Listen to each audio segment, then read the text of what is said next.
නගර සීමාවෙන් ඈත කැරකුම් කාන්තාරය මැද මහපොළව ගිනිගෙන ඇත. වසර 50කට වැඩි කාලයක් තිස්සේ දිවාරෑ අකණ්ඩව යෝධවලක් දැවමින් පවතී. ප්‍රදේශවාසීන් එය නිරයට යන දොරටුව ලෙස හඳුන්වයි.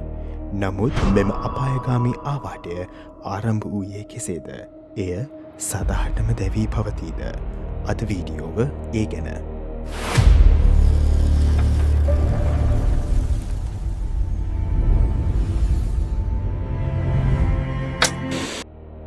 සිනේ මිස්ටික් YouTube චැනලට ඔයාලා හැමෝම සාදරයෙන් පිළිගන්නවා. අද අපි කතා කරන්නේ පෘථිවියේ වඩාත්ම සංවෘත රටවලින් එකක් වන ටර්ක්මෙනිස්තානයේ නිවක් නැති කාන්තාරයේ සැඟවී ඇති ඩාර්වාසා ගෑස් ආවාටය ගැනයි. අෂ්කාබාද් අගනුවර සිට කිලෝමීටර් 260ක් පමණ උතුරින් මෙම ස්ථානය පිහිටා ඇත. එය දල වශයෙන් මීටර් 70ක් පළල සහ මීටර් 30ක් ගැඹුරින් යුක්ත පාපන්දු පිටියක් තරම් විශාලය. ඊළඟට අපි මේකේ ඉතිහාසගත කතාව ගැන විමසා බලමු. මේ කතාව පටන්ගන්නේ වර්ෂ 1971 කාලවක වනුවේදීය. එකල සෝවියට් ඉංජිනේරුවරුම් කැරකුම් කාන්තාරයේ තෙල් සහ ගෑස් සොයමින් සිට ඇත. එවෙලේ ඔවුන්ගේ විදුම් යන්ත්‍රය ස්වාභාවික වායුවලින් යුක්ත සැඟවුණු භූගත ගුහාවක ගැටී ඇත. පොළව කඩා වැටී දැවැන්ත ආවාටයක් නිර්මාණය වී ඉක්මනින්ම විෂසහිත මීතේන් වායුව කාන්දු වීමට පටන් ගත්තේය. ගම්මානවලට විෂ පැතිරයාම වැළැක්වීම සඳහා ඉංජිනේරුවරුන් ගෑස් පත්තු කරන්න තීරණය කරා. ඔවුන් සිතුවේ මෙම ගිනිතැල් සතියක් පමණ දැවී පවතීවි කියලා. නමුත් සිදු වූයේ වෙනත් දෙයක්.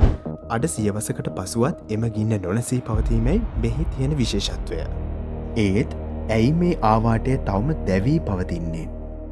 භූගත වායු සංචිත ගිනිදැල් පෝෂණය කරමින් පවතින නිසා ආවාටය දිගටම දැවී යයි. එයට හේතුව වන්නේ කැරකුම් කාන්තාරයේ ලෝ විශාලතම වායුනිදිය ඇති ස්ථානයකින් එකක් වන නිසා. මීතෙන් වායුව පොළොවේ නිතරම් පවතින වායුවක් නිසාත් වරක් දැල්වුවහොත් ඒ නැවැත්වීම සිදු කළ නොහැකි නිසා තමයි මෙය දැල්වී පවතින්නේ. ආවාටය තුළ උෂ්ණත්වය සේසියස් අංශක 1000කට වඩා තිබිය හැකි බව අපට නිගමනය කළ හැකිය. ආවාටය අසල සමීපව සිටගෙන සිටින විට විශාල ගිනිගොඩක් දෙස බලා සිටිනවාක් මෙන් අපගේ ශරීරයට උෂ්ණත්වය ඉතාමත් වැඩියෙන් දැනිය හැකිය. මෙහි පුදුමයට කාරණාව නම් මෙම ආන්තික පරිසරය තුළත් ජීවය පවතින බව සොයාගෙන තිබෙනවා. 2013 වර්ෂයේදී ජාතික භූගෝලීය කණ්ඩායමක් ආවාටයෙහි පස් සහ පාෂාණ සාම්පල එකතු කරලා තිබෙනවා. එහිදී ඔවුන් පුදුමයට පත් වුණේ ඇතුළත බැක්ටීරියාවන් වර්ධනය වන බව සොයා ගැනීම මගිනුයි. මෙම ජීවීන් ඔක්සිජන් නොමැතිව ජීවත් වන අතර ඛනිජ ලවණ මත පෝෂණය වන අතර අනිකුත් ග්‍රහලෝකවල පැවතිය හැකි ජීව ස්වරූපවලට සමාන විය හැකි බවයි ඔවුන් නිගමනය කරන්නේ. නිරයට යන දොරටුව යනු ගිනි ගන්න වලක් පමණක් නොවේ. එය ජීවයේ ආරම්භය සඳහා රසායනාගාරයක්ද වන බව අපට සිතිය හැකිය. මෙම ආවාටය සම්බන්ධයෙන් නොයෙක් කටකතා රාශියක් තිබෙන බව සඳහන් වෙනවා. ප්‍රදේශවාසීන් එය නිරයේ දොරටුව ලෙස හැඳින්වීමට පටන් ගත්ත. රාත්‍රියේදී සැතපුම් ගණනක් ඈතින් තැඹිලි පැහැති ගිනිදැල් කාන්තාර ශිතිජය ආලෝකමත් කරයි.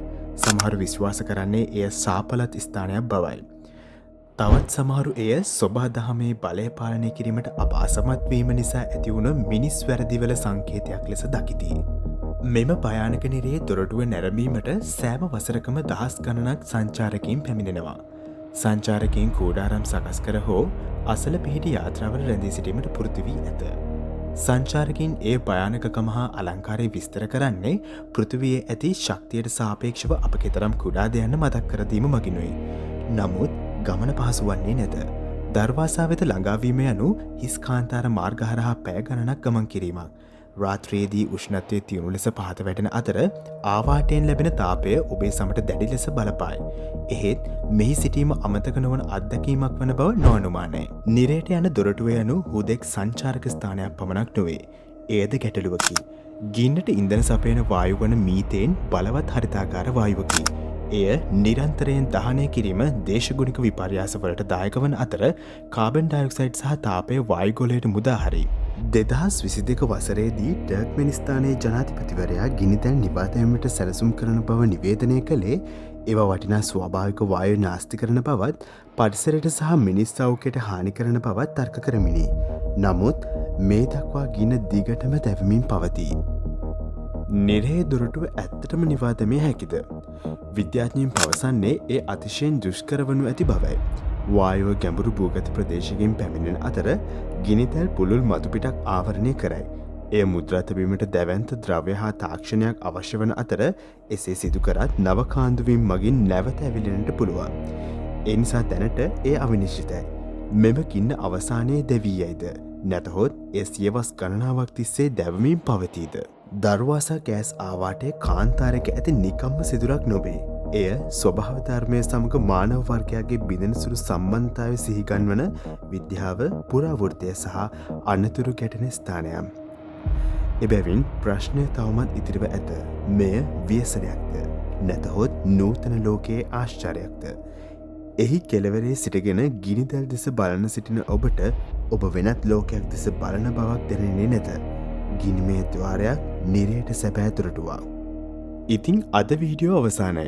ඔය මේ අභිරහස් ස්ථානය ගැන රසවින්දා නම් වීඩියෝ එක ලයික් කරල් ෂෙයා කරල් සබස්ක්‍රයිබ් කරන තමතක් කරන්න එපා. ඒවගේ මොවා කවදහරි මේ අපායට යන දොරටුව බලන්න යනවද කියලා අදහස පල්ලහැන් තින කමෙන්ට් සෙක්ෂන් එක අනිත් අයට පේන ෂෙයා කරගන්නත් අමතක කරන්න එපා.